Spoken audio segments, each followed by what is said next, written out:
kembali bertanya ya Pak soal isu reshuffle kabinet Pak. Gimana reshuffle kenapa? Nah ini tuh sebenarnya apakah akan terjadi Pak setelah momentum kemerdekaan, peringatan kemerdekaan dan juga khususnya setelah pemberian amnesti ke Sekjen PDIP, apakah PDIP juga akan bergabung ke dalam pemerintahan?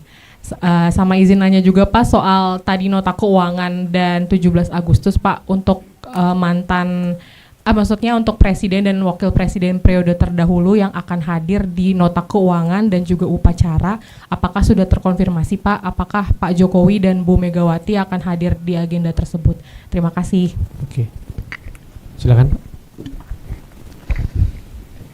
Baik teman-teman, soal reshuffle ini setiap minggu muncul ya. Pertanyaan soal reshuffle walaupun juga sudah dijawab beberapa kali.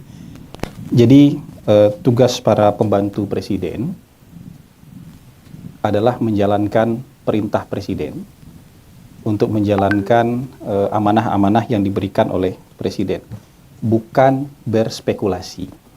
Ya. Itu yang dikerjakan oleh para pembantu presiden termasuk di kantor komunikasi kepresidenan. Reshuffle ini hanya terjadi kalau diumumkan oleh presiden. Jadi selama tidak diumumkan oleh presiden, tentu kita tidak perlu berspekulasi untuk itu. Mari kita fokus saja bekerja, menjalankan perintah-perintah dari presiden dan menjalankan program-program pemerintahan. Kalaupun itu ada nanti, ya kita akan tahu begitu diumumkan oleh presiden. Kira-kira itu jawabannya, ya teman-teman.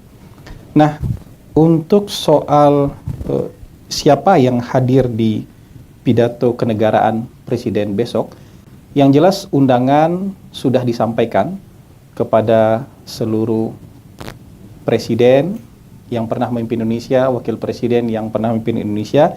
Kita berharap besok akan menjadi momen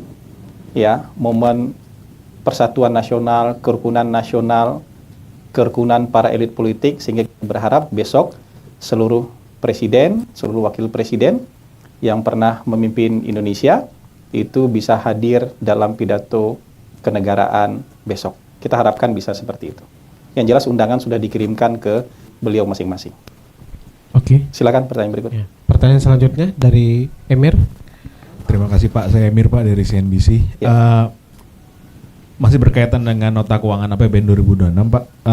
Apakah nanti dalam pidato ada pidato nota keuangan presiden di MPR itu akan mengumumkan juga terkait dengan kenaikan gaji dan tunjangan PNS ya Pak ya. Terus juga untuk selain dari itu, apakah ada hal-hal lain yang akan disampaikan sama presiden terkait dengan seperti program prioritas baru dari pemerintah atau seperti apa? Terima kasih Pak. Ya, kita harus belajar disiplin ya. Disiplin menunggu sesuatu itu sampai waktunya. Jadi mungkin kita tidak biasakan berikan bocoran A1, A2 atau A3 kepada teman-teman. Yang jelas kita tunggu besok pidato presiden. Dalam nota keuangan tentu kita bisa melihat besok dengan cukup terang bagaimana postur APBN kita dan apa-apa saja program prioritas yang akan disampaikan oleh presiden. Saya minta maaf karena kita harus disiplin nih. Jadi kita tunggu besok pidato presiden. Kalau dibocorkan hari ini, gitu ya. Jadi pidato presiden besok itu kita nikmati pada waktunya, kita tonton pada waktunya sampai presiden menyampaikan dua pidato tersebut. Mohon maaf, tidak bisa dibocorkan. Ya, terima kasih. Oke, baik ya. Pak. Selanjutnya ke Pak Akbar soal data dari pembukaan lapangan kerja ya. Silakan Pak Akbar. Tes.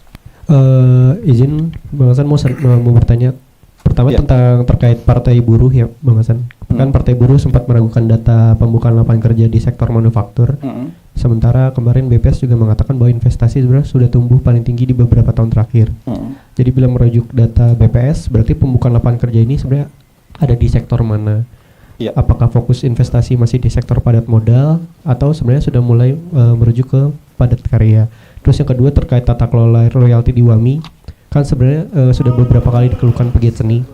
Kalau dari pandangan istana nanti untuk pengawasan dari tata kelola royalti ini ke depan? Apakah nanti akan ada lembaga nantinya yang bakal mengawasi ini? Itu aja sih. Terima kasih. Baik, silakan. Baik, kalau tidak percaya atau meragukan data, silahkan kita berdebat untuk menyajikan data yang lain. Jadi tidak hanya pakai perasaan.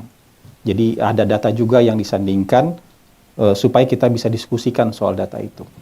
Yang tidak bisa dilanjutkan diskusinya itu biasanya data diadu dengan perasaan. Jadi kita akan sulit untuk untuk mendiskusikannya. Satunya pakai perasaan, yang satunya pakai data. Yang jelas dari BPS, sektor industri tumbuh sekitar 5,6%. Kemudian juga investasi tumbuh sekitar 6,9%. Ini yang menjadi pengungkit pertumbuhan kita. Nah, lapangan kerja yang dimunculkan dari sektor investasi sejauh ini tentu nanti akan bertambah. Sejauh ini 1,259 juta, 1.259.000. Jadi itu lapangan kerja yang tercipta dengan investasi yang ada sampai Agustus tahun 2025. Jadi kalau misalnya ada yang meragukan, silakan munculkan data yang lain. Jadi kita kalau mau berdebat data dengan data, jadi bisa enak. Jadi kita bisa telusuri ini kira-kira titik mana yang harus kita diskusikan. Tapi kalau hanya dengan pernyataan atau dengan perasaan, tentu kita tidak bisa komentar lebih jauh. Nah, sektor investasi yang sudah terrealisasi sampai pertengahan tahun ini, berdasarkan data dari Kementerian Investasi, 5 sektor terbanyak itulah sektor industri logam dasar, sektor transportasi dan telekomunikasi, sektor pertambangan, sektor perumahan dan kawasan industri. Ada kawasan industri, artinya juga industri tumbuh di situ. Kira-kira itu penjelasan yang bisa kita berikan. Untuk pertanyaan berikutnya tadi adalah soal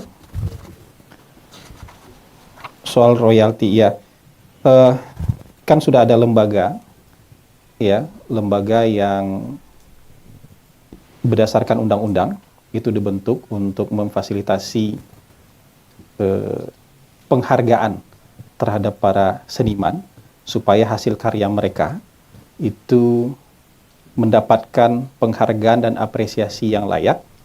Dan mungkin nanti yang perlu kita lihat ke depan adalah harus ada dialog dan proses komunikasi supaya juga saling menguntungkan. Jadi ada win-win solution, ada solusi yang baik untuk para seniman, ada solusi yang baik juga untuk para pengelola hotel, restoran, tempat hiburan, ada solusi yang baik juga untuk masyarakat. Jadi tentu proses dialog ini kan belum final ini. Proses dialog ini tentu akan terus dilanjutkan dan mencari jalan keluar yang terbaik. Tentu nanti akan ada mungkin dari Kementerian Ekraf, Kementerian Hukum, ya, dan stakeholder yang terkait yang akan membicarakan ini lebih lanjut supaya ada win-win solution.